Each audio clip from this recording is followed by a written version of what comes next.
Olá, bom dia. Meu nome é Alá e você está assistindo o Viveca.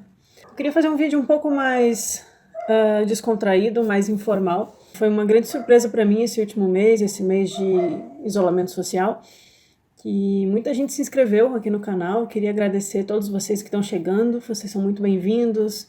Muitos comentários interessantes estão surgindo aqui nos vídeos. E como eu tinha feito uma sessão de perguntas e respostas quando o canal chegou a 1.000 inscritos, agora a gente chega a 2.000, eu vou responder algumas perguntas que foram postas nos comentários e eu vou aproveitar para responder assim, falando, do que ter que ficar digitando individualmente, aí nem todo mundo aproveita, às vezes o assunto é interessante. Muita gente chegou aqui pelo vídeo do Xing sobre o coronavírus, não é muito o estilo do canal, como vocês podem ter visto, né? Eu tenho outros vídeos que é mais sobre gnosticismo, neoplatonismo, teosofia, budismo, é um pouco mais a minha praia. A parte eu sou acupunturista, então o I Ching e esses estudos da psique humana me interessam muito, mas eu vou focar hoje nos 10 últimos vídeos que eu publiquei, que são vídeos de uma palestra da professora Jane Dúlios sobre o cristianismo primitivo, o gnosticismo, os evangelhos apócrifos e toda a polêmica que surgiu com a formação da Igreja Romana e a perseguição, a heresiologia e tudo mais. Mas um amigo chamado Paulo, ele deixou alguns comentários no vídeo e eu vou responder o Paulo aqui abertamente. No 8º vídeo sobre a gnose ser uma experiência interior, o Paulo questiona: o Filho do Homem, Cristo, será por acaso a alma, que a um certo momento, no despertar, ela irá se unificar com a centelha divina, Cristo, e se tornar um com o Pai, Deus? Seria isso, Paulo? Eu acho que você está indo por um caminho muito legal de questionamento. A alma, que é psique para os neoplatônicos, ela é representada nos textos gnósticos na figura da Sofia, a Sofia que se contamina na matéria, e a Sofia que é retirada como Zoe, a vida, a Eva espiritual de Adão, que é a mente, e busca tentar despertar a mente de Adão através do conhecimento da gnosis.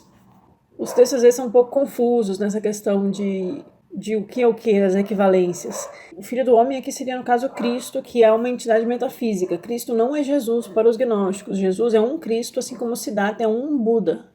Ele não é o único e nem o primeiro, né? Cristo diz respeito a um estado de despertar de consciência, que, como você coloca aqui muito corretamente, né, a centelha divina. A centelha divina presente em nós é o Cristo.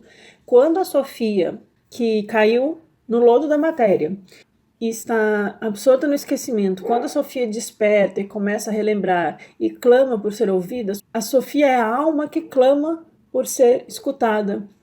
É a alma que sente saudade da casa de seu pai. Quando isso acontece e ela é finalmente ouvida, é possível que o Cristo se manifeste em nós. Então, o Filho do Homem, o Cristo, não é a alma, mas ele está presente na alma e é através desse movimento da alma que ele pode surgir em nós. Na verdade, ele já está em nós, mas está encoberto por toda a nossa sujeira psíquica, todas as paixões e todo o domínio dos arcontes. Nós estamos num estado de queda, de embotamento, de esquecimento, de embriaguez, como Jesus coloca na Bíblia. E é através da prática das virtudes, da purificação e desse escutar o clamor da alma que o Cristo pode se manifestar dentro de nós.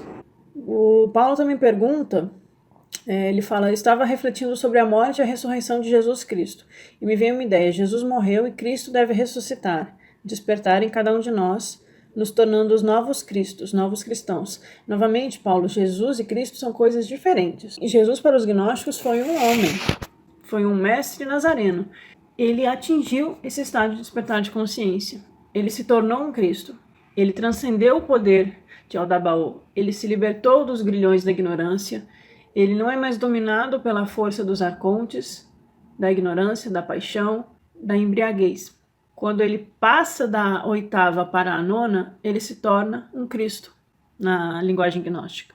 Então, a morte de Jesus é um fato talvez histórico, muito mal contado, como a gente vê pelos vídeos da Jane Dúlios, muito inventado para fins de catequese posteriormente, na formação da Igreja Romana. Eu não acredito nessa história de Pôncio Pilatos, de tortura, igual o filme do Mel Gibson, A Paixão de Cristo. Eu acho que foi diferente. Mas Jesus é uma coisa e Cristo é outra. Cristo é um ente metafísico. é um estado de elevação de consciência.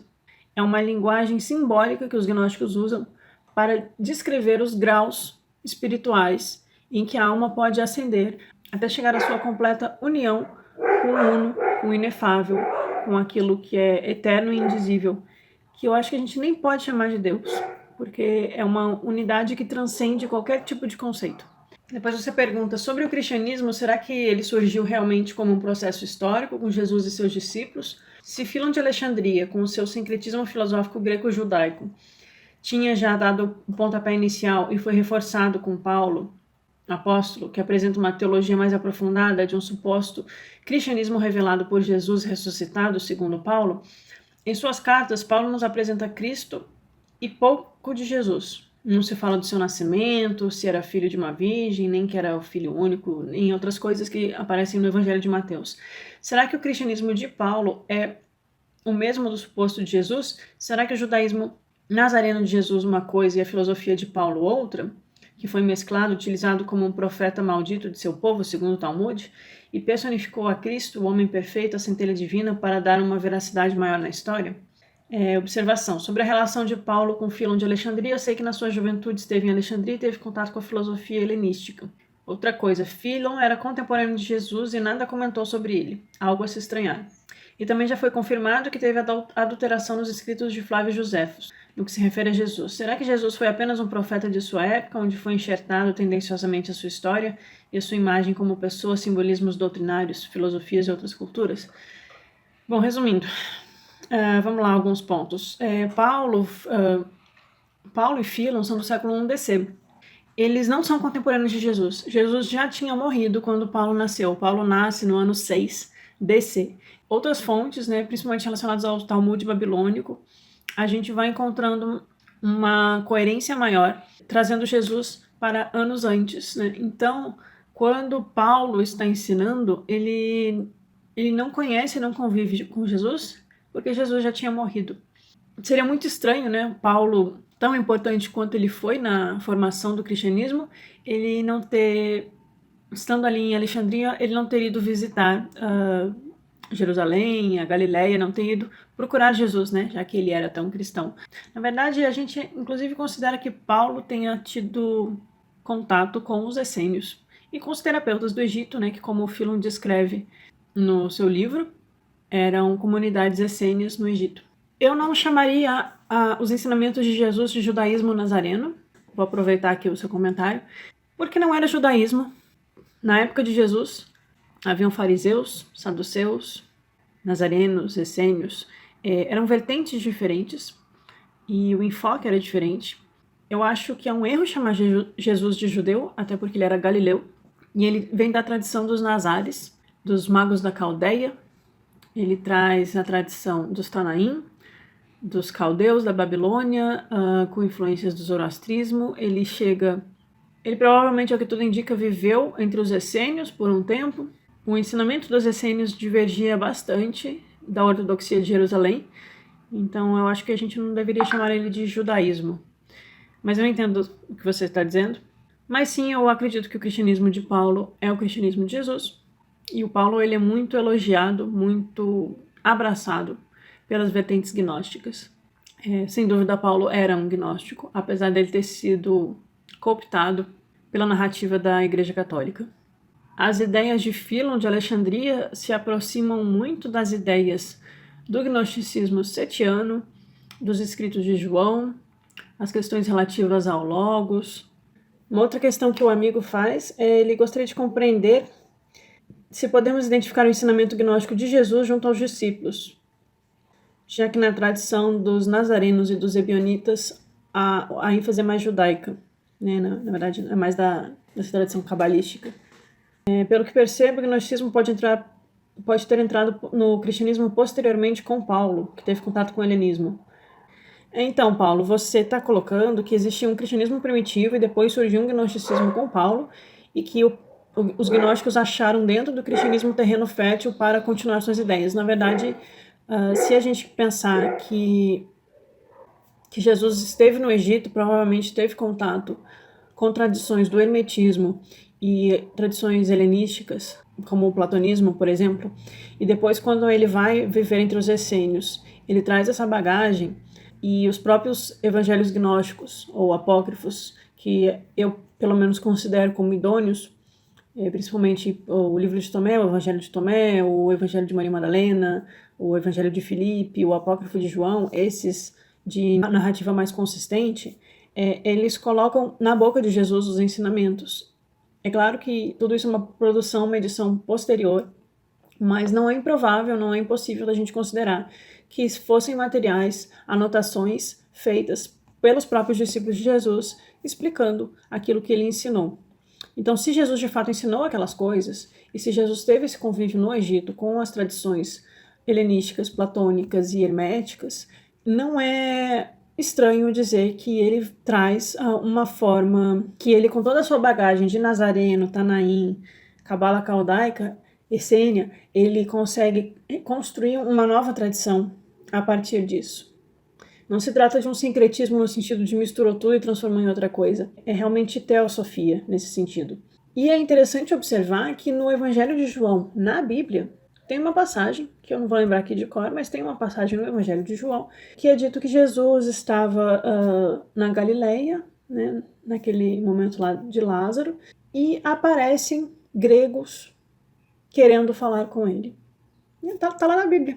Eu acho curioso como ninguém nunca enfatiza essas passagens, né? Por que gregos? Por que os gregos foram lá falar com Jesus?